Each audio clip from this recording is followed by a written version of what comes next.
Mayong hapon, Negros. Ini ang Digicast Negros 10. Ang nagapanguna nga mga balita sa Negros ang amon igadulong sa inyo. Updin ninyo kami via Facebook, YouTube, kag sa amon nga website www.digicastnegros.com. Kaagsarang kami malantaw sa KCAT Channel 11 sa Kabangkalan City, Himamaylan City, kag Banwasang Ilog. Kaagyari na ang top 10 nga mga balita sa Negros subong adlaw. PNP nagapaandam sa publiko nga hindi pwede magpalupok ug magpasirit sa guwasang balay kag dapat sa designated firecracker zones. Baligyaan sa palupok sa reclamation area, amat-amat na nga ginandag sa asang tawo. Driver sang AUV nga nakabunggo sa engineering graduate sa Circumferential Road, nagsungka na sa pulis. Kawatan, dakop sa CCTV samtang nagapangawat sang kahita sa simbahan. Kag sa tripping ni Rumeng, aton bisitahon ang Frost Town sa Don Salvador Benedicto. Initanan sa Digicast Negros 10.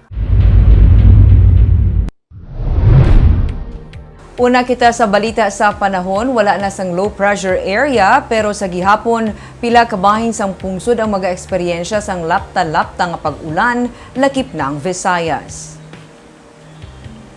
Base sa weather forecast sang Pag-asa, subong nga adlaw, yara sa gihapon ang tail end of the frontal system kag northeast monsoon nga magadala sang maulan nga panahon sa Luzon. Pero ini ang magadalaman sang lapta-lapta nga pag-ulan sa Visayas sa masunod nga mga inadlaw. Bangod sini may posibilidad nga magluntad ang flash flood kag landslide sa mga apektado nga lugar sa tion nga magbunok ang ulan. Mangin makanay naman ang huyop sang hangin sa kadagatan sa Visayas. Ginapaabot ang lapta-lapta nga pag-ulan sa masunod nga mga inadlaw, ilabi na kun hapon o kun gabi.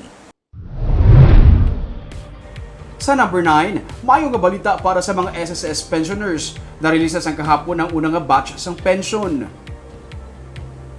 Base sa opisyal nga pahayag sang SSS, ang mga pensioners nga may date of contingency hubalin sa unang nga adlaw tubtob sa ika-15 nga adlaw sang bulan ang napasudlan na sang pension pinaagi sa Philippine Electronic Fund Transfer System and Operations Network o kun PESONet kag iban pa nga checklist disbursement channels. 1.5 million ang mga pensioners nga nasakupan sang ini nga first batch ng pensioners. Samtang ang ikaduha naman nga batch ng pensioners nga may date of contingency humalin sa ika-16 tubtob ulihi nga adlaw sang bulan ang makabato naman sang ilang mga pensyon sa Enero 15. Ang mga pensioners naman nga nagbabaton sang pensyon pinaagi sa cheque kag non-PESONet nga mga bangko ang makabaton pinaagi sa daan nga disbursement method base sa ilatag sa date of contingency. Sa number 8, Philippine Health Insurance Corporation o PhilHealth ang magapasaka sang bulanan nga contribution sa mga miyembro sini sa masunod nga bulan. Base sa opisyal nga pahayag sang PhilHealth, bisan pa nga mayara sang pandemya sini nga tuig, ipatuman sa gihapon sang PhilHealth ang natalana sini nga contribution rate kag adjustment sa income ceiling para masiguro nga mahatagan sa nagakaigo nga pondo ang paghatag sang healthcare benefits sa 110 milyones sini nga mga miyembro. Ang amo nga contribution rate adjustment ang nasandig sa Universal Healthcare Law. Sandig sa bag-o nga rate nga ipatuman sa 2021, ang mga empleyado nga nagaganar sang 10,000 pesos kada bulan ang magabayad sang 350 pesos nga monthly premium. Samtang nagaganar naman sang 70,000 pesos pasaka ang magabayad sang monthly contribution nga 2,450,000 pesos. Pagatungaon man sang employer kag employee ang contribution sa mga empleyado lakip na mga kasambahay, samtang ang mga self-paying members naman kag iban nga mga direct contributors ang magabayad sa bilog nga kantidad. Sa number 7, lalaki nga ginatulo suspect sa pagpatay sa isa ka PWD sa Banwasang Calatrava, ginluthang patay. Patay ang 35 anyos nga si Rolly Katian matapos gintiro sang wala pa makilalaan nga persona sa barangay Bagakay sa Calatrava. Sa investigasyon sa PNP, nagapapauli na si Katian sa kaysa iya nga motor sang siya ang ginbanggaan kag gilayon gintiro sa makapila ka beses sa bahin sang Sitio Bugo. Patay ang biktima bangod sang pagpaniro. Nakuha sa crime scene ang 3 ka mga basiyo sa caliber 45 pistol. Suno sa pulis, ilagi natutukan sa karon amo ang anggulo nga pagtimalos. Si Katian suno sa pulis, amo ang natudlo nga suspect sa pagpatay sang isa ka PWD sa Calatrava nga nasapwan na lang aging tago kag tabunan sang balas sa talamnan sang balinghoy. Parayo ng investigasyon sang PNP angot sa mga kaso. Sa number 6, Kahita ginkawat sa sulod sang compound sang San Antonio Abad Parish. Suspect dakop sa CCTV. Nakuhaan sa CCTV footage ang kawatan nga nagsulod sa San Antonio Abad Parish sa Bacolod. Ang video ang ginpost sang simbahan sa ilang Facebook page para ipaandaman ang mga sumilimba. Makita sa video nga ang lalaki nga sakay sa motorsiklo ang nagpark sa kilid sa salakyan sa sulod sang compound sang simbahan kag nagpanaog. Sa sunod nga kuha sang CCTV, nakita nga may ginkuha ang lalaki sa atubang sang isa ka nakapark nga bisikleta. Ang ginkuha sang lalaki ang kahita gali sang isa ka personnel sang parokya. Sa post sang simbahan, ilagin pahayag nga ang lalaki ang nagkadto sa simbahan sa Disyembre 23 kag namangkot kung may kasal o kung bunyag. Pero iya lang nga tuyo gali amo ang pagpangawat. Sunod sa tagdumalahan sang simbahan, wala na sila nakapangayo pa sang bulig sa otoridad pero ila inigin post sa social media agud maghatag sang paandam ilabi na sa mga sumilimba nga hindi magbilin sa mga pagkabutang nga wala sang bantay bangod mismo sa simbahan mayara sang nagapangawat. Sa number 5, drivers ang AUV nga nakabunggo sa isa ka engineering graduate ang nagsungka na sa PNP. Sa lakyan niya gingamit sa driver sa matabo ang insidente, iya nagipakayo sa magsungka siya sa pulis. Yaring report ni Marcian Muyko. Matapos ang masobra isa ka semana, nagsungka na sa otoridad ang driver sang pula nga AUV nga nag-hit and run sa engineering graduate nga si Prince Joaquin Relatos. Si Relatos ang papuli na kuntani isang gabi isang Disyembre 22 sang mabungguan sang AUV sa Circumferential Road ang iya ginasakyan nga tricycle kag nagrekta sa piyak nga lane kag nabungguan man sang nagadalagan nga truck. Ini ang nagresulta sa kamatayon ni Relatos nga wala na makasaulog pa sang Paskwa upod sa iya pamilya. Nakaluwas naman ang driver sang tricycle. Mabaskog nga ginpanawagan sang pamilya, abyan kag mga himata ni Relatos ang hustisya kag ang pagsurrender sang AUV driver nga gilayon nagpalagyo matapos ang pagbunggo. Silang naghimo pa sang social media page nga Justice for Prince nga isa man ka hit and run awareness campaign. Kahapon, nagsurrender na sa PNP ang 41 anyos nga SUV driver nga si Ayan Roy Hucalia nga mong nakabunggo sa tricycle kag gintunaan sa pagkamatay ni Relatos. Wala naman siyang ganong sinabi. Sinasabi niya hindi daw niya alam na may nabangga siya. Nagulat na lang daw siya na may sira yung sasakyan pag uwi niya sa bahay. Pero siyempre, makalapa tayo ng ibang ebidensya para mapailan siya ng kaso, no? Pag-surrender sang suspect, nakita nga iya naman ginpakayo ang panguna nga bahin sang salakyan nga nakabunggo sa tricycle. Company driver lang suno sa pulis, si Hucalia. Siguro kaya niya pinagawa para may tago yung nangyari. Yun yung in the first place na pumapasok sa investigation natin para maitago at hindi hindi siya ma-pinpoint, no, kung siya talaga nakabunggo o hindi. Mismo ang iyaman himata ang suno sa pulis nagpilit kay Hucalia nga mag-surrender sa PNP. Siya ang wala na ma-detain bangod sa naglaps na ang reglementary period. Pero suno sa pulis, ila na lang ginakumpleto ang ebidensya para mapasakan ang kaso batok kay Hucalia. Ang mga himata ni Relatos ang nagpalabot naman sang ila pasalamat sa mga nagbulig sa pagpangamuyo kag pagpanawagan nga matagaan hustisya ang kamatayon ni Prince. Ila man ginasiguro nga ang driver sang AUV ang mapasakaan sang kaso. Marcian Muyko para sa DJ Cas Negros. Sa number 4, ginasiling nga hindi madula sa lamesa sang Pinoy ang lechon basta may espesyal nga okasyon. Sa ginakabig nga lechon country sa Bacolod, kaina nangin masako ang baligyaanay kag baklanay sang lechon. Hindi man kasubong sa nagligad nga tuig ang bentahanay, pero nakabawi-bawi naman lang suno sa mga manugbaligya ang ilang nga negosyo. Kung madamo sa masami ang madispose nga lechon sa bispira sang bag-ong tuig, mas madamo kung ipaanggid sa Paskwa. Suno sa isa ka negosyante, kung petsa 31, hindi magnubo sa napulo ka lechon ng ilang nga mabaligya sa kinilo-kilo. Ang whole lechon naman nagadalagan sila sa kuntani isa ka gatos ang mapaubos. Pero karon nga tuig sa sini nga petsa, mga 50 lang ka lechon ang na-order gikan sa ila. Sa isa naman kabaligyaan, kung sang nagliga 200 ka lechon ang napaubo sa petsa 31, subong 150 ka lechon ng ila na baton nga order. Suno sa ila, hindi man malikawan sang Pinoy ang maghanda sa kasubong sining nga okasyon, pero sa gihapon, mabatsyagan ang epekto sang pandemya. Higit ang sales ta subong since nga bisan pandemic, ang taga Bacolod makaon di lechon. Ma'am, bali ang Pinoy magasto siya yapon. Oo, gagwa gid ang kwarta sang Pinoy, especially for celebration, kag New Year's, get-together sang family and friends.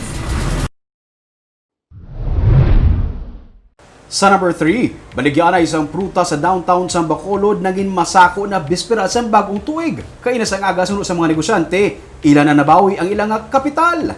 Yaring report ni Barbara Mijares. Upo di Julius Caballero ang iya pamilya sa pagpili sa 12 fruits, santo sa tradisyon kada pagsugalaw sa bagong tuig. Tigyutay man lang pero sunod sa iya, kumpletuhon niya ang 12 ka prutas.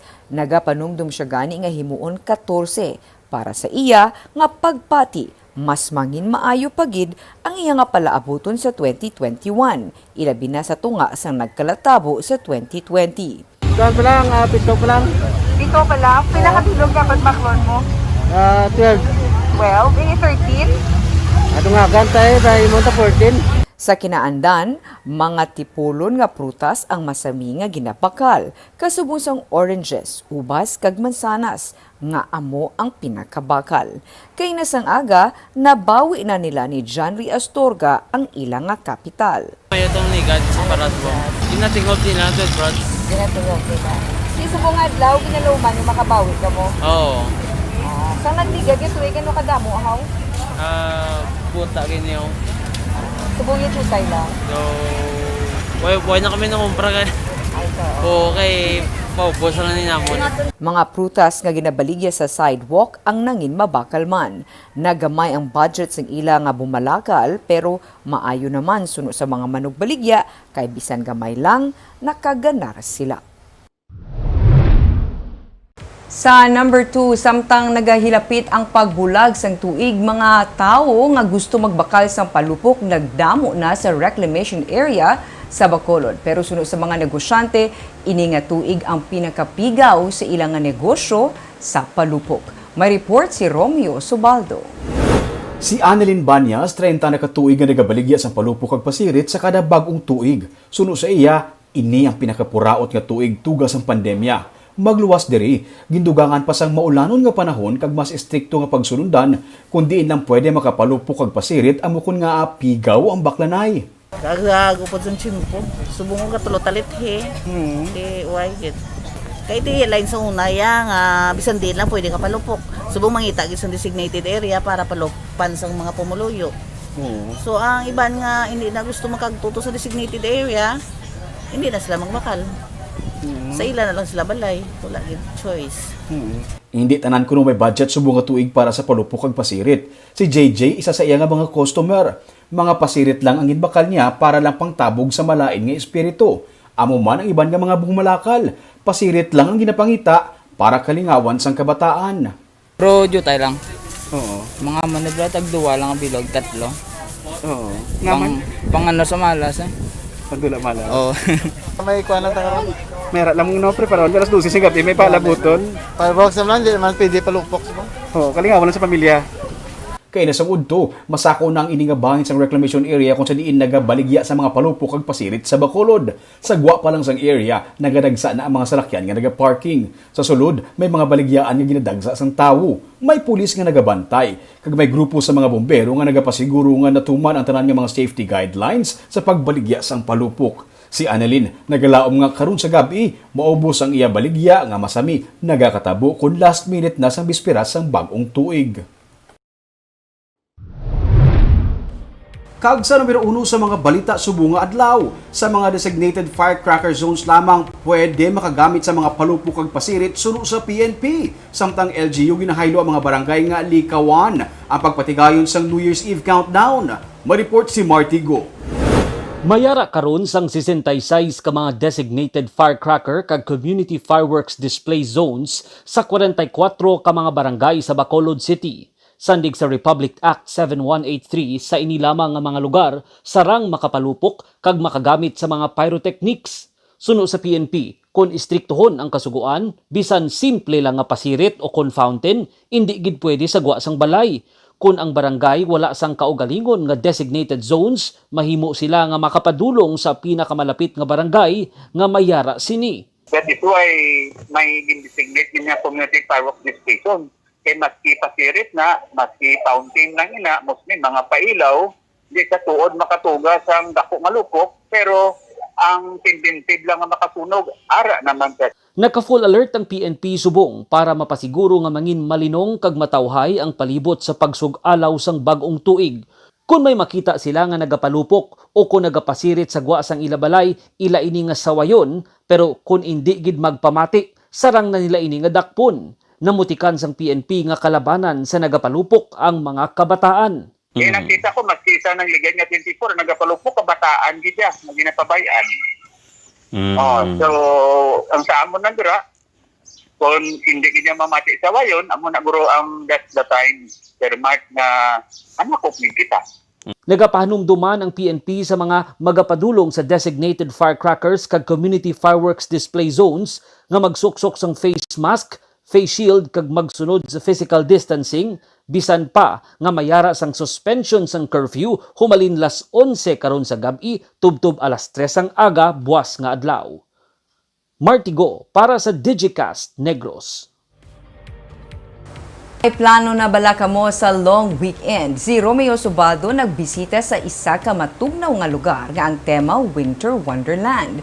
Upod kita sa iya nga trip sa Tripping ni Roming. Update niyo ko as we explore one of the newest spots sa Don Salvador Benedicto, ang Bandolon Frost Town. Kung trip niyo magkadto sa matugnaw nga lugar para magpabugnaw, suwak ini para sa inyo. Nahamtang ini sa Barangay Bunga sa Don Salvador Benedicto sa higad lang sang highway padulong sa Calatrava. Winter Wonderland ang theme sang Frost Town. May iceberg, may penguin, may sea lion, polar bear, may whale, snowman, kag madamo pa nga mga bagay nga makitaan sa ice. Kung trip mo mag-swimming, pwede! Daw kasubong lang nga naga-swimming ikaw sa tunga sang ice. Flowing water ang tubig sa ilang swimming pool gikan sa Busay. Suno sa tag-iya sang Frost Town nga si Councilor Jujen Bandolon, aksidente ang pagka-conceptualize ang sining nga resort. Gusto niya tani maghimo sang beach sa bukid o galing hindi pwede makakuha sang white sand para dalon diri. Actually, ini sa tani nga concept. Ang plano ko sa tani mo, kung isa daw beach nga na sa bukid. Galing, daw kayo possible magpasaka di sa white sand, against the law. So, divert ko na lang sa something wala ko bila sa Bilog Negros or sa Philippines.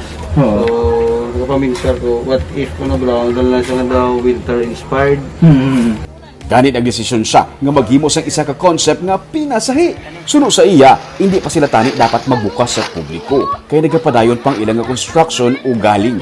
Kadamo sa nagaayo nga magsulod amukon nga agin buksan na lamang ini sa publiko. 25 pesos ang entrance fee. Pero suno sa kay Jujen, hindi lang anay mag-expect sang kumpleto katamang nga amenities kay ongoing pa ang construction. Pero kung luyag mo magpaliwaliwa, pwede na. Importante nga kay Chindi lang sila. Dati wala pa ma-fully develop ang lugar. But welcome sila. Hindi lagi sila mo expect sang complete amenities. Kaya medyo kulang-kulang pa. Pero drat na pa kadto sa maramat na. Siyempre, sa kada resort, hindi madula ang kalan-an. May ara man sila sang una, Frostbites ang ngalan sang ilang restaurant o galing. Hindi siya gusto nga masalaan nga ice cream o kung matugnaw lang ang mga pagkaon ng ilang ginatanyag. Gani iya ini nga ginhingadlan nga The Frostbites. Hindi kompleto ang trip kon hindi tamatilawan ang ilang mga specialty kasubong sang adobo nga Bisaya nga manok. saburoso nga tapa ala taal, sopa di pata, kag fried chicken asal. Tuloy.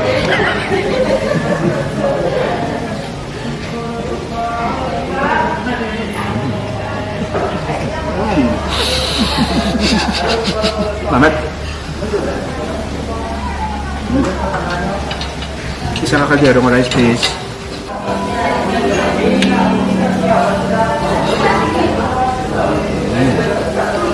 Saya din. Muha ng lutat, kaldero ng rice gali. Para kay Jujen, kadamo sang matanyag sa publiko ang DSB magluwas sa mga resort, kapihan, kag mga kalan-an sa Banwa. Ang iban diri wala pa naton makitaan. May mga wala pa kuno ma-explore ng mga waterfalls, caves kag madamo pa nga mga sites sa Banwa. Nagapensar man siya sang concept nga mag-tour packages sa DSB kung mag-okay na ang tanan. Kagtuyo niya nga dalon sa itinerary ang pagbisita sa indigenous people tribes sa Banwa para pati sila may palangabuyan man pinagi sa turismo. Mas madamo pa ang ilang surprise para sa inyo. Inabuas sa mas malaba nga version sa Tripping Ruming Las 10 ang aga diri sa Digicast Negros.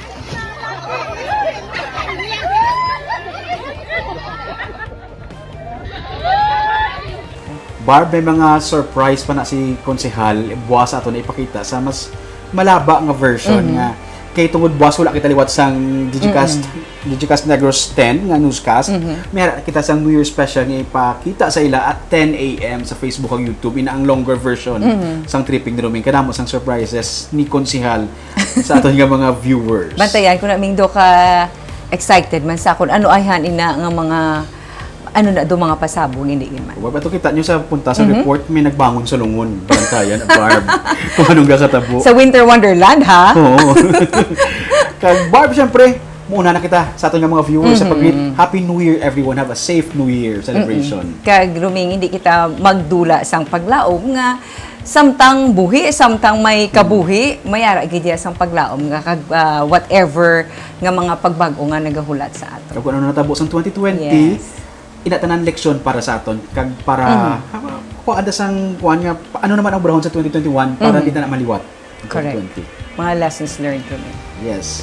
Kaaga mo yan mga balita sa Negros, subong nga adlaw. Kay man sa panahon karon importante nga may ihibalo ka sa nagakatabo sa imo nga palibot. Pero dapat eksakto kag balanse ang mga impormasyon. Parahan kami nga magapangalagad sa Negrosanon. Ako si Barbara Mijares. Tubtub sa Lunes, tubtub next year. Ako si Romeo Subaldo. Mayong hapon.